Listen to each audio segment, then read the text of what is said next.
Well, good afternoon, everyone. You know what time it is. It's Monday and it's one-ish. So, of course, it's time for Dream Do Done. It's your favorite accountability podcast, Dream Do Done, from process to progress, with your three favorite ladies on a Monday afternoon, Serena Brown Travis, the pulpit chick, Tamara Hartley, the how-to coach, and myself, Dr. Stacey N.C. Grant, Chief Faithpreneur. So welcome back to another episode of Dream Do Done. Is the first official day of summer, which means that's also the longest day of the year. And we are halfway through already the month of June. Like summer is here. So I'm excited. Father's Day was yesterday. And, just like I say about mothers, every day is a day to celebrate mothers.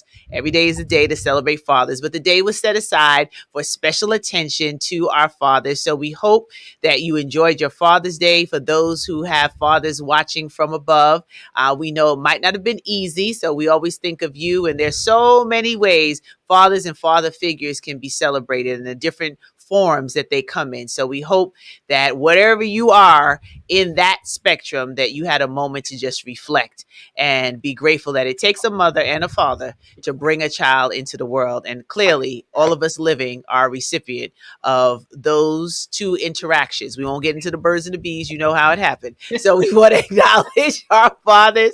And my husband had a phenomenal Father's Day watching our baby graduate from high school. So congratulations to all the class of 2021, whether you've been graduating or graduated from kindergarten to junior high school to high school, like my son, from college, post baccalaureate studies, you made it, because this was the only class that had a hybrid learning experience, right? They got shut down in 2020. So we didn't know what was going to happen. So really, really excited that many places were able to have full graduations outdoors. They reorganized and imagined what it looked like. My son's school did 2 different sessions, so it broke up the class for social distancing and safety. But it was wonderful to see them have that moment and to watch my old man Jenkins, and I didn't name him Old Man Jenkins, his teacher did, graduate yesterday. So that's what I wanted to share. I am still excited and on a high. He looked like a grown man, though. He looked like he graduated from college. So y'all pray for me. Everybody out there who know a word of prayer, pray when he gets to this campus, because I'm like, Jesus, we have a situation. No, and the pictures that you posted were great. So congratulations to him. Congratulations to you. I know your baby, the last one. I know, look, I'm going to be there next year. My son's going into his senior year. And I just told everybody my commitments are changing, because I'm not missing a thing, not a nothing. Tamara, I love that you said that, because for me, senior year, I'm like you. I even told my husband, like, we're not adding anything else to our plate. We may modify the hours at the restaurant, if we even have the restaurant. Like, it's that serious. Because beyond enjoying it, then we know the college applications and the college visits and so on and so forth. So I do not plan on being overwhelmed, but I do plan on enjoying this process, not being stressed out, and helping our daughter transition to the next level. And we know all about transition. This is why we have this show, Dream Do Done, to talk about from the infancy stages, like me, just dreaming about it, not really doing anything, to actually getting it done. So again, Stacey, congratulations to you, and happy Father's Day to all the fathers. Particularly, I must give a shout out to my father, the legendary motivational speaker, Les Brown. Happy Father's Day. We absolutely have to say happy Father's Day to him. And, I'm going to share this picture. I sent it to my aunt. We took it yesterday after he took off his cap and gown. So it didn't really hit the internet streets. It was in my story on IG. But this is why I'm asking for prayer, people. He is only 17 years old. Okay, oh man, Jenkins. So that was after the gown came off. I'm like, Lord. Graduation or GQ magazine? Which one? Right. I Right. might need an agent. I'm just saying we can make Definitely. some modeling money for college. All right. I'm just saying. Yeah, But that's funny because I definitely saw you and your husband in that. I see both of you for sure. But that is a nice picture. I must say so myself.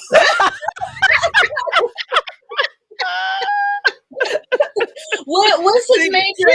See why we need prayer.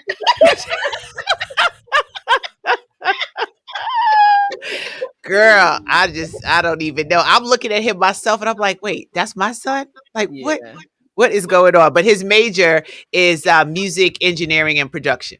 Okay, fantastic. Yeah, That's so right. he currently has his own business as a DJ, but he also produces beats. So he's been hired. He's had some people out in LA contact him already, but he can only do certain things until he turns 18. So the momager is making sure that that stuff is underway. Absolutely. And then he plays football as well, and he's going to a D1 school. So he got cleared from his surgeon to be able to go to the camp. Because of his injury, he couldn't do the traditional route, but the coaches are well aware of his talent, and summer camp will determine whether or not he plays this year, or he might redshirt for the following year. So we'll see. But he has decided to go. University of Albany. Okay. Yeah, so he's going to the University of New York. That is in Albany, New York. He's going to be a Great Dane. He's very excited about it. And, so many of my friends who are alumni of University of Albany, which is a phenomenal institution, they are so excited. They were like, oh, he's going to be a phenomenal Great Dane. Wait. So you're telling me I lost again? Yeah. Can I win ever? Does somebody want to go to Howard? Please. I was I'm sorry. Well, my eldest did. My eldest did, and his best friend is going to Howard. So the two of them, my son just had a different journey. At least he was somewhere, because I didn't win in my own house, so I'm trying to win in yours. Oh, yes, but it's an exciting time to see all the families celebrating graduations and being able to do that. So let's not take it for granted. COVID did not go away. Most people are vaccinated, so it's given a hopeful outlook, but I think we need to really be careful over the summer, not to overdo it, and to respect the fact that we lost a lot of lives to this virus, and we have to honor those that transition by how we live and being responsible with what we do. So that's always our PSA here. Enjoy yourselves, but all of us have lost somebody, know somebody that lost somebody, and we don't want to be back in another situation where we're sheltered in again because we did the most, as the kids would say. Yeah. But today and when I just want to clear up one more thing just for Serena. And when I said HU, Serena, I was not talking about Hampton. Okay. Here we go with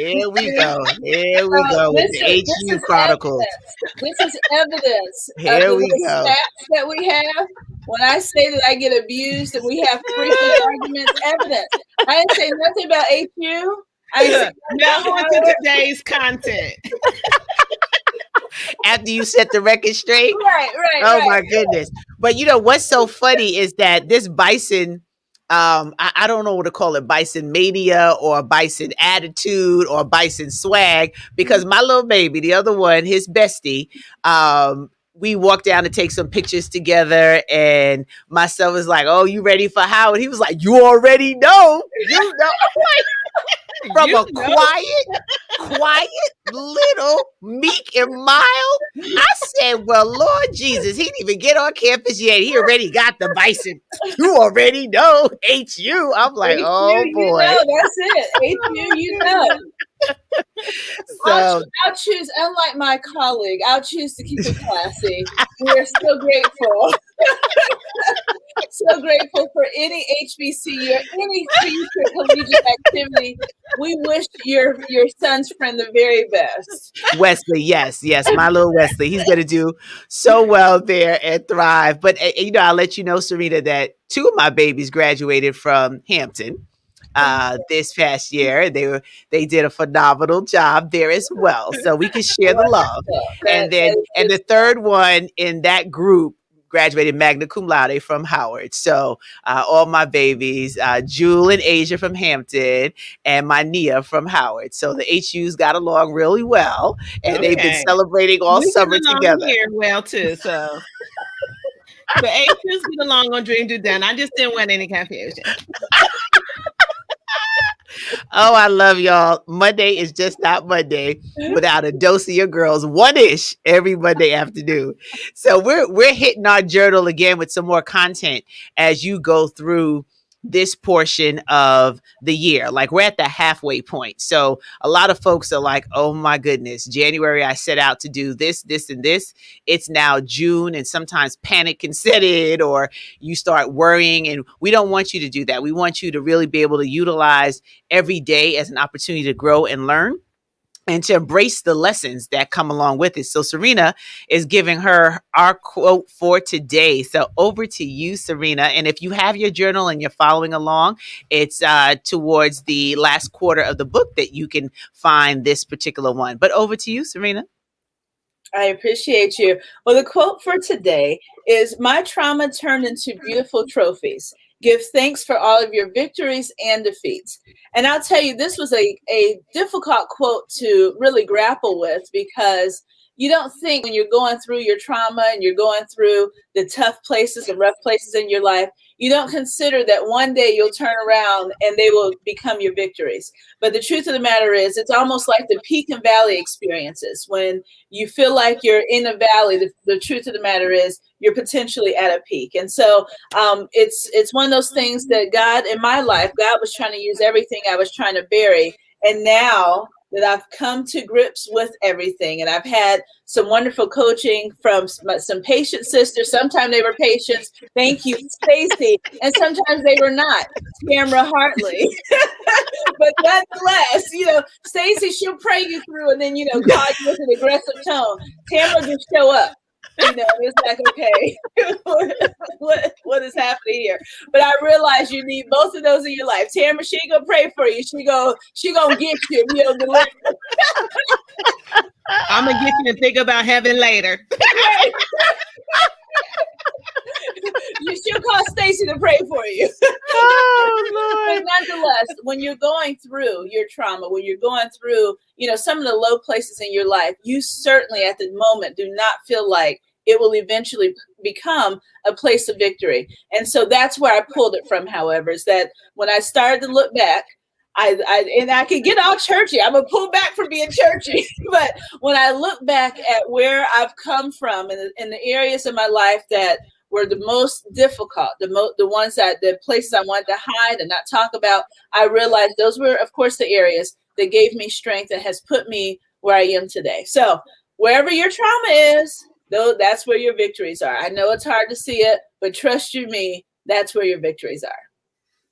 Absolutely. And, the embrace your failures and challenges that we have on the other side. Failure is not fatal. Winston Churchill. Once you realize that failure doesn't equate to death, you'll become more comfortable with taking risk and learning from your mistakes. In the voice of every parent and teacher, you won't know until you try. Tamara, what say you? You know what? This is really, I think, Serena, you really hit it on the head when you said you don't always see your trouble spots as something that you can smile on later. People say, oh, we'll look back on this and we'll laugh. Well, I'm not laughing right now. And it really hurts. We've been in those situations, people telling you things like that, God don't close the door without opening up a window. Like that means nothing to you in a certain predicament. And so you look at it like that. But the reality is, I did a paper when I was at the HU about the fallacy. No, seriously. You got one more time. Yeah, you got one more time. Now we ain't gonna be sheepish forever now. I'm trying to go on here. No, I wrote a paper about the fallacy of love songs. And one of the songs at that time was Tony Braxton's, I'll never breathe again. The problem that I had with a lot of love songs that we say those things, but you're breathing right now. You'll never breathe again. I can't live without you. We say these things, but it's really not true. So a lot of times when we're in situations, we think we're going to die. We think we're never going to, be able to do anything again. But at the end of the day, you're still moving forward, and you do have an opportunity to look back and learn from what you did so that you don't do it again. So I think this is a very tough lesson to learn, but once you go through it a few times, you start remembering what happened last time you were in a tough spot. It becomes practice to you. It becomes like, okay, that's a track record. Oh, he did bring me out of this. He brought me out of this. He brought me out of this. And so you get more confident that, okay, this is just a pass. This too shall pass. Then you start being able to really say that for yourself for real. So I really do agree with all of this. And we got to really shape and shift how we think about failure in the first place, because failure is not the end. It's not fatal, like this quote from Winston Churchill. So when you realize that, you look at it a little bit different. If you begin to just say failure is a lesson, you really start looking for the lesson, because maybe you didn't see the lesson. So once you shift your mindset around that, you really can start looking at how you think about that. Failure is not something that you should look at like, oh my goodness, it failed, even if you feel bad while it's happening. So I wholeheartedly agree with all of this. Mm-hmm. And I love. Oh, I'm sorry. Go ahead, Stacey. Oh, go ahead, Serena. All right. I remember my father would always say, "You will fail your way to success." And growing up, hearing him say that, it's like, well, that is ridiculous, because, like you said, no one wants to keep failing. I mean, it is not an ego booster at all. And so I've been the type, if I even think I'm going to fail, I won't try it. And that's just me being completely honest. And so, again, the important part is getting around the right people who will push you. Even if you're going to fail, they're going to pick you up when you fall. But understanding you'll fail your way to success has really been far more beneficial. And then I realized when I do attempt something, I kind of don't fail at it. Maybe it didn't turn out 100%, but there are still victories in the process. And so I'll turn it back over to you, but you will fail your way to success. Do know that. I guess we're all a testament of that. Amen. Look, amen to that. I was going to play a testimony song, but I won't do that to y'all, but amen. And just like the thought of gratitude, I'm glad it didn't kill me, but it made me stronger. We all have gone through something. Either you're coming out of it, you're in the middle of it, or you're heading towards it. So don't be afraid of what potential failure might look like. I call them expensive learning curves. It's just a part of your process. You'll know what not to do the next time. You'll know that this is not going to work, or there's a better way to do it. And you become stronger, you become more resilient, and your resolve to really walk out your assignment gets stronger. That's what failure does. You eat that for breakfast. And you keep moving and you keep growing. And that's why our tagline for our show is from process to progress. Nothing is overnight. We're not selling some overnight formula that you'll be a millionaire and you'll be a millionaire. As much as we love Oprah, that is not our lot in life to tell you that's what's going to happen. What we're here to say is, if you stay the course, if you continue dreaming, don't let those creative ideas and thoughts come out of your head. Keep dreaming, but then do something about it. Invest in yourself. Enroll in a masterclass with us. Purchase a journal. These are the things that you can tangibly do, and then you can celebrate getting it done. And at the end of the day, that's where we want to be, your cheerleaders on the journey, giving you the tactical tools that you can utilize so that we hold you accountable for the very thing that you say you want to do. We didn't say we want to do it. You said you want to do it. And because of that, you need somebody who's going to not just hold your hand, push you, right? Serena talks about the push. The push don't feel good when you're getting pushed, but the push helps you. I so believe in the eagle mothers and the eagle mothers that push their eaglets out of the nest, because if you stay, you're comfortable, and that comfortability, it just breeds familiarity, and then you don't really get to experience everything that is available to you. And we want you to experience everything that is available to you. So that's the exciting part about this process. And I really love this segment today, because we've all been through some trauma. Just think about 2020, right? Unprecedented trauma. that we haven't seen. And to be quite honest, we don't know what the long-term effects are going to be on our children, on our elders, even on ourselves, because we're just moving and just robotically going through the reopening and this adjusting and circling back to how you now figure out what to do with the new normal that we're experiencing. So we hope that this just reminded you today of what the importance is and how you don't look at failures as something that is, impossible. It's something that grows you. So don't be afraid. I believe in not taking myself too seriously, honey, because then you get yourself all twisted and caught up like you so perfect, you can't make a mistake. Well, they haven't invented a perfect person yet. Okay. For those of us who believe in God, He is the one, the true, living, and only perfect one. And if you don't believe in God, then I really don't know how you can find somebody perfect. Right. So we're going to fail. We're going to have challenges, and there are levels of failures. It might not be a drastic, failure. It might be something that just needs adjusting or shifting, but just be open to it. So as we start to wrap up today, our sister had to take a quite little green room break. But Serena, any final thoughts as we start to wrap up for today? Right. No, I appreciate this conversation. And as I mentioned before, pre-call, that looking back at this page, it almost made me a bit emotional because I remember where I was and the space I was in. And so, again, hear it from someone that I don't like to have an egg on my face. I don't like to fail. I just don't like any of that stuff. I'd rather play it safe. I'd rather play it safe. Yeah. And do know the areas in your life that you think are the most embarrassing or that you cannot get through. Do know you will look back and go, I'm glad I went through it. I'm glad I went through it, and I see who's on my side. My brother always says, to figure out who's with you and who's against you. And, so figuring those things out because you've gone through some trauma, that makes life all the sweeter. And then you know who you can count on and who you can count out. And so, again, I appreciate this conversation. Like I said, got a little teary-eyed when I looked at it because I remember where I was and what I had to overcome and push through in order to even just get started. But the fear of failure was what stopped me in my tracks. But whatever you go through, it will indeed become a beautiful trophy one day. Absolutely. Well, thank you for that, Serena. And Tamara is sending her love as well as we close out. Just keep dreaming, doing. Don't be afraid of the failures because you're going to fail your way to getting it done. So we'll be back again next week, same time, 1-ish, Monday afternoon. It's the Dream Do Done crew, your one and only accountability podcast. We appreciate you and we thank you. Have a wonderful week, everyone. Bye-bye. And go to dreamdodone.com. Get your own journal. All right, people. Bye-bye.